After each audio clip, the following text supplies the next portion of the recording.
जय सनातन धर्म की। प्रिय सनातनियों, आप सभी का स्वागत है हमारे इस कार्यक्रम में। कल का एक वीडियो मैंने आप लोगों को दिया था कि धरती माता को ओढ़नी ओढ़ानी है और ये उपाय हम सबको करना है। बहुत सारे लोगों के सवाल थे, क्या घर के सभी लोग करेंगे, हर व्यक्ति को अलग अलग लेनी है क्या। ये सवाल उन लोगों के थे जिन लोगों ने वीडियो पूरा देखा ही नहीं है। अगर वीडियो पूरा देखा होता तो ये सवाल ही नहीं होता, क्योंकि उसमें मैंने बहुत स्पष्ट तौर पर आपसे कहा है कि घर के हर व्यक्ति को करना, हर नर नारी को करना, दुनिया के हर व्यक्ति को करना है। यहाँ तक कि आपके घर में अगर कोई छोटा बच्चा है जो करने में सक्षम नहीं है, तो माता पिता उसका हाथ लगा करके वो उपाय उसका खुद करे। इसके बाद में कहाँ ये प्रश्न रह जाता है कि ये हमें करना है या हमारे परिवार के सभी सदस्यों को करना है। वीडियो पूरा जरूर देखा करो। अगर ईश्वरीय संदेश भी आप लोग स्किप करके देख रहे हैं तो फिर मैं आपके लिए क्या कहूँ, मुझे कुछ नहीं कहना है। बहुत से लोगों ने कहा अबे आप 30 मार्च 2025 के बाद की बात को पलट जाएंगे, कहेंगे देखो हमने उपाय बता दिया था इसलिए ऐसा कुछ नहीं हुआ। तो मैं किसी व्यक्ति के लिए रेस्पॉन्सिबल नहीं हूं, मैं ईश्वर के प्रति रेस्पॉन्सिबल हूं। मैं वही काम करता हूं जो ईश्वर ने मुझे कहा है करने के लिए, जो संकेत मुझे देते हैं। और अगर मुझे कोई प्रश्न होगा तो मैं ईश्वर से करूंगा, आप लोगों के सामने नहीं करूंगा। अगर कोई बात सत्य साबित होती है तो वो ईश्वर की वाणी है, इसीलिए सत्य हुई है, इसमें मेरा कोई रोल नहीं है। मुझे कोई आपसे रिवॉर्ड नहीं चाहिए कि देखो मैंने भविष्यवाणी की थी, मेरी भविष्यवाणी सच हो गई। भविष्यवाणी मेरी नहीं है, मैं तो केवल गणना कर रहा हूं। वो विधा, वो ज्ञान तो भगवान गणपति का है। इसीलिए किसी और की चीज पर ना मैंने पहले कभी अपना अधिकार बताया, ना आगे कभी बताऊंगा। वो विधा भगवान की है, भगवान की दी हुई है, और भगवान ही उसको पूरा भी करते हैं। इसीलिए मैं केवल निमित्त मात्र हूं और मुझे अपना कार्य ईमानदारी से करना है। अब एक महत्वपूर्ण बात और बता देता हूं कि बहुत से लोगों ने चुनरी के बारे में पूछा, तो एक चुनरी मैंने यहाँ रखी है। इस तरह की चुनरी आती है, बंदेज की मिलेगी तो भी चलेगा, लेकिन आप देखिए इसके अंदर बेस कलर रेड ही है और बाकी फिर थोड़े बहुत कलर हैं तो वो चलेगा, लेकिन 90% से ऊपर कलर इसमें बेस कलर रेड ही है। इस चुनरी को आप धरती माँ को ओढ़ाएंगे। इसके पीछे का विज्ञान अगर ढूंढना है तो आप ढूंढते रहिए। जब विज्ञान आपको मिल जाए तो आप फिर इस उपाय को कर लेना, अगर समय आपके पास बचता है तो। लेकिन मुझे लगा कि इसी से संबंधित एक बात मुझे आप लोगों के सामने रखनी चाहिए, और इसीलिए वीडियो मैंने बनाया भी है। सनातनी एक बात को समझिए, आप लोगों में से बहुत से लोग होंगे जिनके मन में एक प्रश्न भी होगा, और हम लोग देखते भी हैं अमूमन, कि दुनिया के अंदर ऐसे लोग जिन्होंने कभी कोई धर्म कर्म नहीं किया, जिनके विचार विशुद्ध नहीं है, पूरी दुनिया जानती है कि ये लोग पापी लोग हैं, लेकिन उनके जीवन में किसी तरह की कोई तकलीफ नहीं है। गाड़ी है, बंगला है, बैंक बैलेंस है, हर चीज उनके पास है, जिंदगी के हर ऐशो आराम वो करते हैं। फिर उनके साथ ऐसा क्यों है, उनको हर ऐशो आराम क्यों मिल रहा है? और दूसरी तरफ देखते हैं कि बहुत समझदार इंसान है, ज्ञानवान है, सूझवान है, धार्मिक है, कभी किसी के साथ गलत नहीं किया, लेकिन 2 वक्त की रोटी के लिए परेशान है। तो आखिर वो ऊपर बैठा हुआ ईश्वर उनके साथ ऐसा न्याय कर क्यों रहा है? हम भी अगर भगवान के रास्ते पर चल पड़े हैं, भक्ति मार्ग पर चल पड़े हैं, तो हमारे जीवन में तकलीफें हैं, या हमारे जीवन में तकलीफें क्यों हैं? क्या हम नेक राह पर नहीं हैं? अगर नेक राह पर हैं तो फिर हमारे जीवन में तकलीफ क्यों है? इसी रहस्य को आप समझिए, क्योंकि ये बात भी ईश्वर के द्वारा ही हमारे सामने रखी गई है कि ऐसा क्यों होता है। क्योंकि बहुत से लोगों ने कल ईश्वर के आदेश पर भी कुछ इस तरह की बात कही है, जिसके बाद में इस चीज का खुलासा होना अत्यंत आवश्यक है। तो सनातनी एक बात को समझिए, इस दुनिया के अंदर, इस संसार के अंदर 2 तरह की ऊर्जाएं हैं, जिन्हें आप साइंस की भाषा में बात करेंगे तो सकारात्मक और नकारात्मक। लेकिन अध्यात्म की भाषा में अगर आप बात करेंगे तो दैवीय शक्ति और दानव शक्ति। और अगर हम फिलॉसफी की बात करेंगे तो परमात्मा और राक्षस। ऐसे में एक बात को समझिए कि 2 चीजें ही यहां क्यों एग्जिस्ट करती है। ईश्वर सर्वशक्तिमान है तो वो हमेशा के लिए राक्षस का वध कर क्यों नहीं देता? इस दुनिया से पाप को मिटा क्यों नहीं देता? आखिर इसकी जरूरत क्या है? तो एक बात को समझिए, ईश्वर अपने ही इस विधि के विधान में कुछ ऐसे प्रयोजन भी करके रखता है ताकि समय आने पर वो उनका उपयोग कर सके। लेकिन एक बात को ध्यान रखिए, ईश्वर सर्वशक्तिमान था, है और रहेगा। कैसे रहेगा, इस बात को समझ लीजिए। आप जब दीपक जलाते हैं या सुबह की रोशनी होती है तो अंधेरा कहां चला जाता है? उसको हटाने का काम, उसको भगाने का काम वो छोटी सी रोशनी कर डालती है। लेकिन उस रोशनी को हटाने का काम क्या कोई अंधेरा कर सकता है? कभी भी नहीं कर सकता। यानी जब तक प्रकाश स्वयं अपने आप को विलुप्त नहीं करेगा, अंधेरा नहीं हो सकता। जब तक क्षितिज पर सूर्य रहेगा, रात नहीं हो सकती, और रात को हटाने के लिए केवल सूर्य को उदय होना होता है। इस बात की गंभीरता को समझ पा रहे हैं आप कि अगर मान लीजिए अंधेरा है, उसको भगाने के लिए रोशनी की एक किरण काफी है, लेकिन अगर रोशनी है, उसको भगाने के लिए पूरी दुनिया की नहीं, पूरी कायनात की भी अगर शक्ति लगा दी जाए तो भी अंधेरा कायम नहीं हो सकता। यही प्रक्रिया हम लोगों के जीवन में भी है, और वो किस तरह से काम करती है इस बात को समझिए। या तो हम सत्य का अनुसरण करेंगे या असत्य का अनुसरण करेंगे। अगर हम सत्य का अनुसरण कर रहे हैं तो यहां भी दो स्थिति होती है कि हम सत्य का अनुसरण कर किस लिए रहे हैं। तो क्या हम अपने जीवन में सुख के लिए, शांति के लिए, किसी बाहरी वस्तु को प्राप्त करने के लिए, धन दौलत के लिए, पुत्र पुत्रियों की प्राप्ति के लिए, पत्नी की प्राप्ति के लिए हम किस कामना से अच्छे कर्म कर रहे हैं? किस कामना से हम सत्य के मार्ग पर हैं? यहां पर भी दो विचारधारा है कि एक तो हम दुनिया के तमाम संसाधनों को प्राप्त करने के लिए हम अच्छे कर्म कर रहे हैं, और एक होता है कि हम अच्छे कर्म इसलिए कर रहे हैं क्योंकि हम किसी भी स्वार्थ में नहीं हैं, हम निस्वार्थ भावना से अच्छे कर्म कर रहे हैं।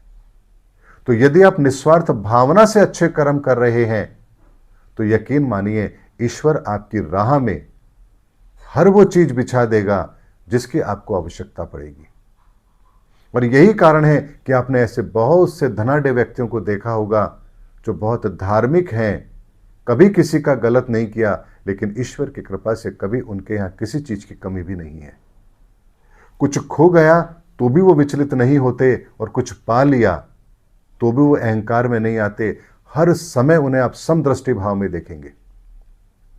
तो जो समदृष्टि भाव के अंदर जो लोग होते हैं, ये वो होते हैं जो निस्वार्थ भावना से अपना कार्य करते हैं, और ईश्वर ऐसे लोगों का चयन सर्वप्रथम करता है क्योंकि वो निस्वार्थ भावना से काम कर रहा है। ऐसे व्यक्ति जहां भी होंगे उनकी भावना में एक बात जरूर होगी कि उसे बेहतर करना है, दुनिया के लिए बेहतर करना है, समाज के लिए बेहतर करना है। तो एक विचार ईश्वर उनके भीतर देता है कि तुम ये करो।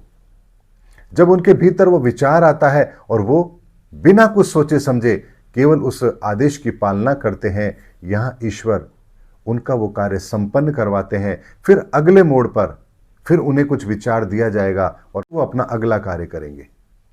और ये प्रक्रिया हर अच्छे इंसान के साथ होती है। आप देखिए कि जितने भी वैज्ञानिक हुए हैं, निकोला टेस्ला हो, चाहे अल्बर्ट आइंस्टाइन हो, इन लोगों ने कभी भी अपने आविष्कारों को लेकर के उस दृष्टिकोण को नहीं अपनाया कि नहीं ये तो हमने किया है।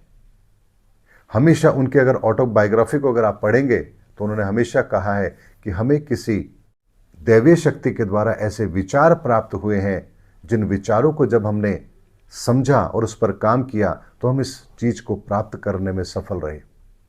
यानी उनके भीतर भी एक ऐसे विचार आते हैं जिन विचारों को लेकर के वो काम करते हैं, और काम करते हैं तो उन्हें सफलता मिलती है क्योंकि ये विचार ऊपर वाले ने उन्हें ही क्यों दिया? क्या और कोई वैज्ञानिक नहीं थे? लेकिन जो निस्वार्थ भावना से काम करता है, ईश्वर उसकी मदद अवश्य करते हैं। तो ये वो लोग हैं जिनके जीवन में कभी दुख भी नहीं है और वो नेक राह पर भी हैं। ऐसे लोग ही जीवन के अंदर एक उदाहरण पेश करते हैं। अब बात करते हैं दूसरे वो लोग जो नेक तो हैं, लेकिन उनका दृष्टिकोण स्वार्थ के वशीभूत है, यानी उन्हें शांति चाहिए, सुख चाहिए तो अपने लिए और अपने परिवार के लिए चाहिए। हे ईश्वर अच्छा व्यापार दे दे, हे ईश्वर संतान दे दे, हे ईश्वर विवाह करवा दे। इससे ज्यादा उन्हें कुछ चाहिए भी नहीं। घर में सुख शांति हो, हमारा बड़ा सा मकान बन जाए, यानी उनको जो भी चाहिए, केवल संसार की वस्तु चाहिए, तो ऐसे में ईश्वर उन्हें वो दे भी देता है। लेकिन जो उनके हित में नहीं है, ईश्वर उन्हें वो भी नहीं देता है। ऐसे में जब ईश्वर उन्हें वो नहीं देता है तो उनका मन विचलित भी होता है। अरे हम तो अच्छा कर रहे हैं, फिर हमारे साथ ऐसा क्यों हो रहा है, हमें ये क्यों नहीं मिल रहा, इतनी जिंदगी हो गई मेहनत करते करते, अभी तक हमें क्यों नहीं मिला। तो यकीन मानिए कि आपकी जो अवस्था है वो अवस्था ऐसी है कि जिस दिन आपको मिल गया, आप इस रास्ते से भी हट जाएंगे।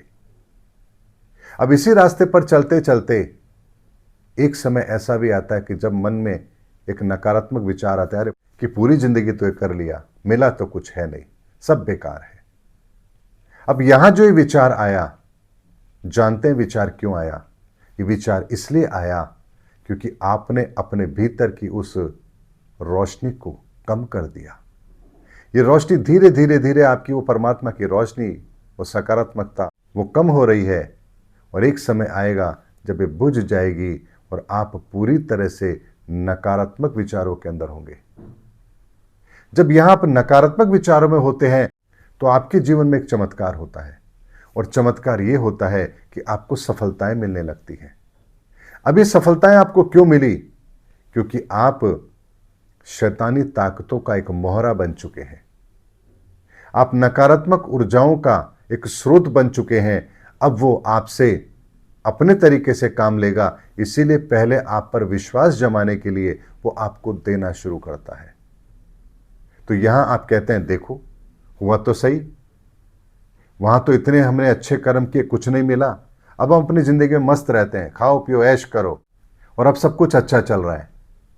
तो यहां आपका वो नकारात्मक विचार ही अब आपको उस जगह लेकर जा रहा है जहां ईश्वर की ही दूसरी लीला है, यानी वो राक्षस प्रवृत्ति, नकारात्मकता, वो अंधेरा।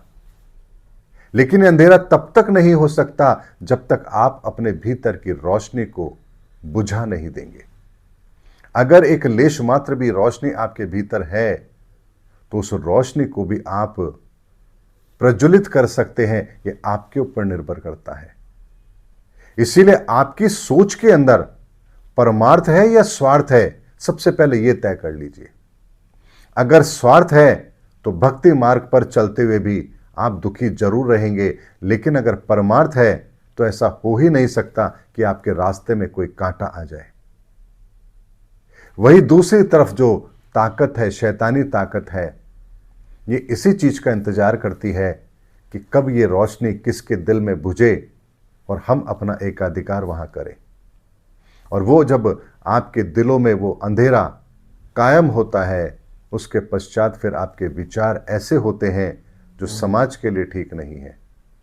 यहां से आप गलत कार्य करना आरंभ करते हैं, समाज को धोखा देना शुरू करते हैं, स्वयं के लिए गलत रास्ते अपनाते हैं, जो एक दिन आपको पतन के रास्ते पर लेकर चला जाता है। और यकीन मानिए वो पतन का रास्ता आपके लिए है, आप उस रास्ते पर जा रहे हैं, इसका एहसास भी आपको नहीं होगा, क्योंकि ये वो अंधेरे का रास्ता है जिस रास्ते पर आपकी एक ऐसी अनंत की यात्रा शुरू हो चुकी है जिसका भी कोई अंत नहीं है।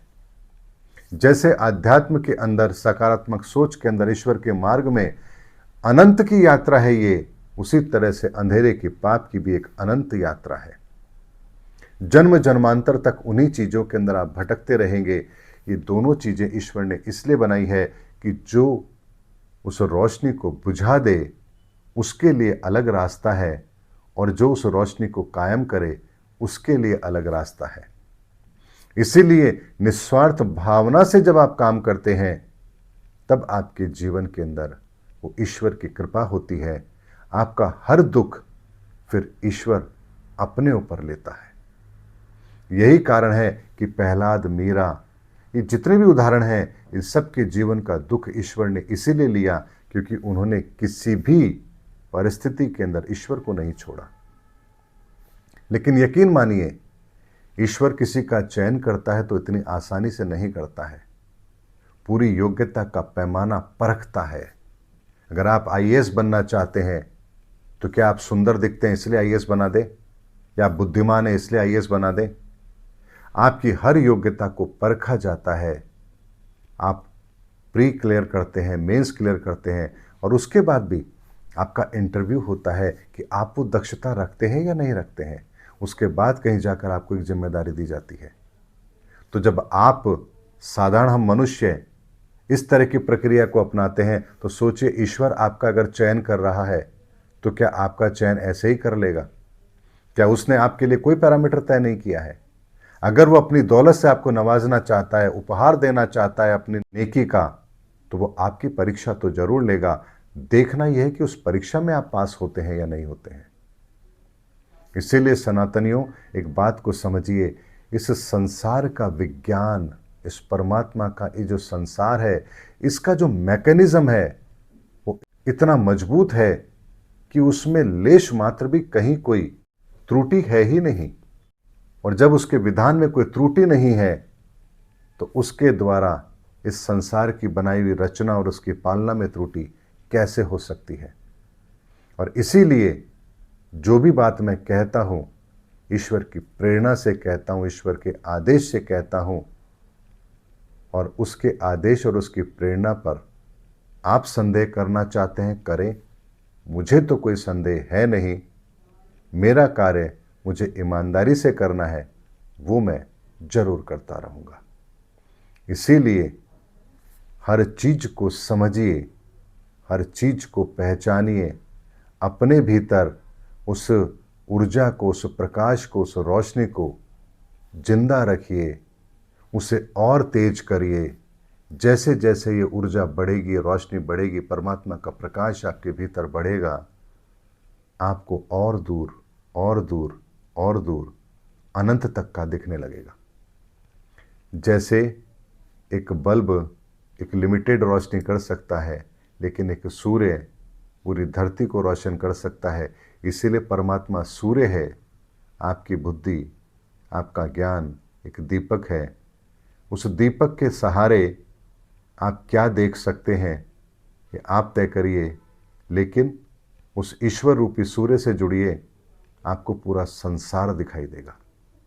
उम्मीद करता हूं सनातनियों, आज के वीडियो के बाद में आपको ये बात तो समझ आ गई होगी कि आपके जीवन के अंदर दुख और सुख का कारण क्या है और उसका निवारण क्या है। निवारण क्या है, अगर अब भी नहीं समझ में आया तो फिर बता देता हूं, क्योंकि इतना बड़ा वीडियो देखने के बाद भी बहुत लोगों के मन में आएगा, अरे निवारण तो बताया नहीं।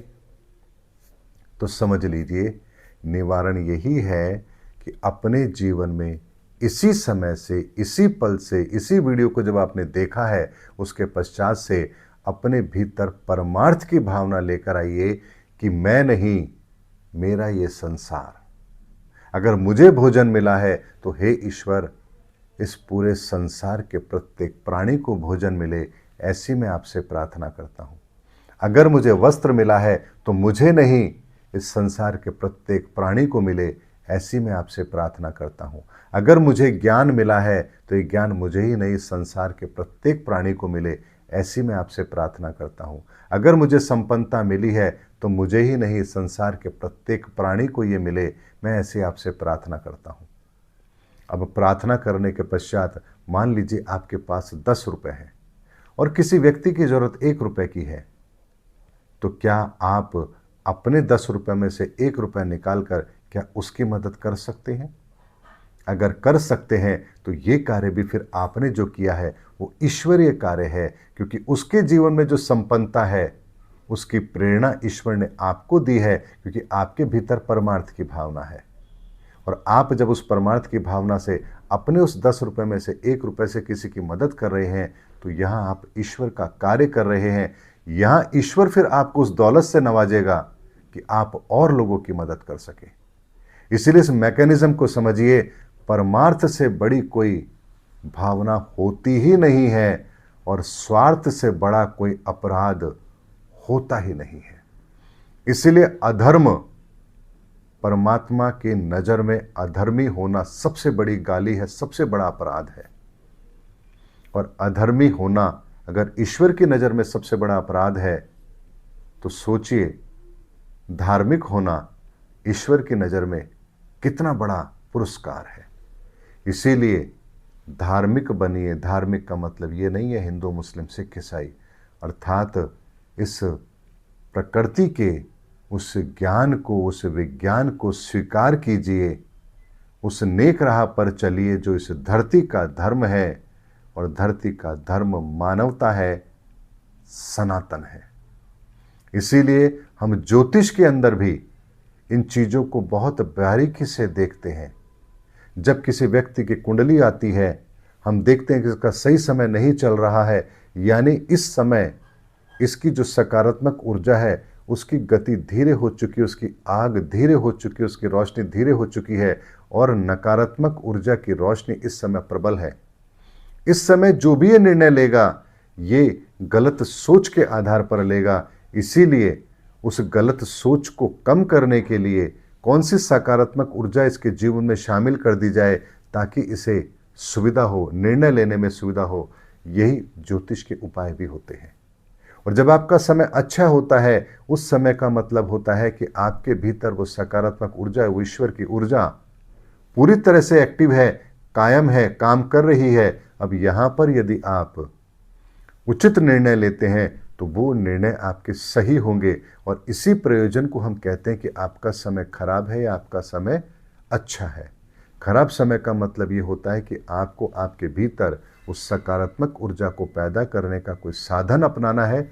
उस साधन को यदि आप अपनाएंगे तो आपकी ये नकारात्मक ऊर्जा अपने आप कम हो जाएगी।